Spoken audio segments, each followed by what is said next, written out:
क्या भारत में मुसलमानों को रिजर्वेशन मिलना चाहिए? क्या वो खुद रिजर्वेशन चाहते हैं? और जो मिल रहा है रिजर्वेशन वो सच में उनको फ़ायदा पहुंचा रहा है या सिर्फ ये एक पॉलिटिकल जुमला है? आज हम आपको इस मुद्दे पर गहराई से बताएंगे कि लोग क्या सोचते हैं और मुसलमान क्या सोचते हैं, ताकि आप भी सूझबूझ से फैसला ले सकें, इस मुद्दे पर कहीं बात कर सकें। जी हाँ, सबसे पहले बात करते हैं कि भारत में मुसलमान आरक्षण का इतिहास क्या है। जब भी भारत में आरक्षण की बात होती है, सबसे पहले सवाल उठता है कि ये व्यवस्था आई कहाँ से। संविधान के अनुच्छेद 15(4) और 16(4) के तहत राज्य सरकारों को अधिकार दिया गया कि वो सामाजिक और शैक्षणिक रूप से पिछड़े वर्गों को आरक्षण दे सकते हैं, लेकिन शुरू से ही धर्म के आधार पर आरक्षण का विरोध होता रहा है। 1950 के अनुच्छेद 341 के अनुसार केवल हिंदू दलितों को ही अनुसूचित जाति यानी एससी का दर्जा दिया गया। बाद में सिख और बौद्ध दलितों को इसमें जोड़ा गया, लेकिन मुस्लिम और ईसाई दलित इससे बाहर रहे। कहते हैं ना, लहू बहा है सड़कों पर, इंसाफ अब भी दूर है। वोटों की गिनती में गिने जाते हैं, पर हक के सवाल पे चुपचाप मजबूर है। मुसलमानों के आरक्षण की बात आती है तो सचर कमेटी और रंगनाथ मिश्रा रिपोर्ट का जिक्र होता है, जहां पर मुस्लिमों की स्थिति पर सबसे बड़ा अध्ययन किया गया है। जी हां, सचर कमेटी 2006 में रिपोर्ट आई थी। मनमोहन सिंह सरकार द्वारा गठित इस कमेटी ने बताया कि भारतीय मुस्लिमों की स्थिति दलितों से भी खराब है। सरकारी नौकरियों में मुस्लिमों की हिस्सेदारी सिर्फ 4.9% थी, जबकि उनकी आबादी 14% थी। सिर्फ 2.5% मुस्लिम सरकारी अधिकारियों के पदों पर थे। उच्च शिक्षा में मुस्लिमों का प्रतिनिधित्व मात्र 4% था। वहीं रंगनाथ मिश्रा कमीशन 2009 की सिफारिशों पर भी एक नज़र डाल दें। यहाँ पर कुल आरक्षण का 15% धार्मिक अल्पसंख्यकों के लिए हो, जिसमें 10% मुस्लिमों को मिले। मुस्लिमों को अन्य पिछड़ा वर्ग ओबीसी की सूची में भी शामिल किया जाए।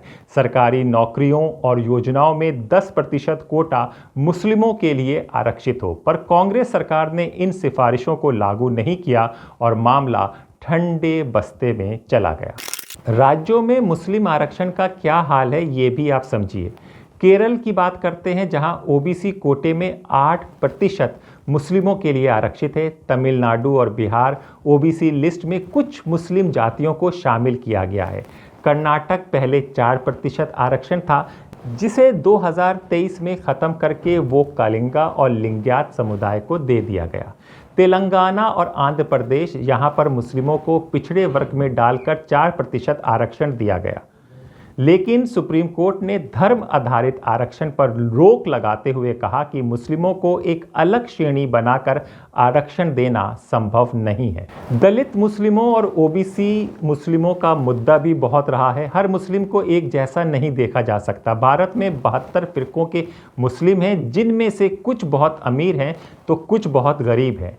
दलित मुस्लिम जैसे पासी, हलालखोर अभी भी एससी सूची में शामिल नहीं है, जबकि हिंदू, सिख और बौद्ध दलित को ये अधिकार मिला हुआ है। ओबीसी मुस्लिमों में कुछ राज्यों में आरक्षण मिला हुआ है, पर वो कुल मुस्लिम जनसंख्या का सिर्फ 40% है। कहते हैं गरीब मुसलमानों की लड़ाई उनके अपने समाज में भी है। वे सिर्फ सरकार से नहीं बल्कि अपनी ही कौम से भी जवाब मांगते हैं। अब एक सवाल सबसे बड़ा जो देश में घूमता है कि क्या मुस्लिम खुद आरक्षण मांगते हैं। ये सवाल कई बार उठता है कि क्या मुस्लिम समुदाय आरक्षण के लिए संघर्ष कर रहा है। मौलाना लोग इसे इस्लाम के खिलाफ मानते हैं, क्योंकि इस्लाम जाति आधारित भेदभाव को स्वीकार नहीं करता। मुस्लिम समाज में जो अमीर और प्रभावशाली वर्ग है, वो गरीब मुसलमानों को खुद अपने स्तर पर ज़कात और फितरे से मदद करता है, इसलिए सरकारी आरक्षण की मांग कमज़ोर पड़ जाती है। राजनीतिक दलों को केवल चुनाव के समय मुसलमानों की याद आती है, लेकिन मुस्लिम नेतृत्व आज़ादी के बाद से कमज़ोर पड़ा है।